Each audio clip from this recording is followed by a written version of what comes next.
సెకీతో ఒప్పందం చేసుకున్న జగన్ ఇప్పుడు తనకు అదానీతో సంబంధం లేదు అంటే కుదరదని అన్నారు సిపిఎం పోలిట్ బ్యూరో సభ్యులు బివి రాఘవులు. జగన్, చంద్రబాబు, మోడీ వీళ్ళంతా అదానికి దోస్తులేనని మండిపడ్డారు.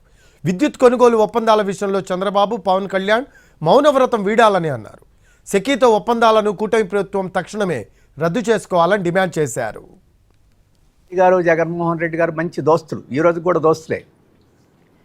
ఈ దోస్తులు ప్రజలకు మేలు చేసే దోస్తులు కాదు, ప్రజలకి కీడు చేసే దోస్తులుగా ఆ రోజు వ్యవహరించారు. అందుకని అదానీ మీద చర్యలు తీసుకుంటేనే సరిపోదు, ఇక్కడ ముడుపులు పుచ్చుకున్న జగన్మోహన్ రెడ్డి మీద కూడా చర్యలు తీసుకోవాలి. మరి ఈడీలు, సిబిఐలు ఎందుకు తటపటాయిస్తున్నాయి? మోడీ గారు సమాధానం చెప్పాలి. ఈ పాటికి వాహనాలు వేసుకొని ఇళ్ల చుట్టూ ముట్టేస్తారు మిగతా వాళ్ళైతే.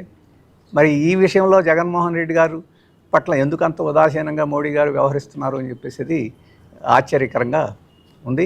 సెబీకి మాకు ఒప్పందం జరిగితే అదానికి మాకు సంబంధం ఏమిటి అని చెప్పేసి ఆయన ప్రశ్నిస్తున్నారు. ప్రజలేం అమాయకులు కాదు. 3 సార్లు అదానితో ఎందుకు సమావేశమయ్యారు?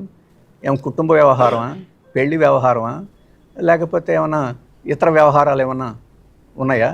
కానీ ఆ సందర్భంలో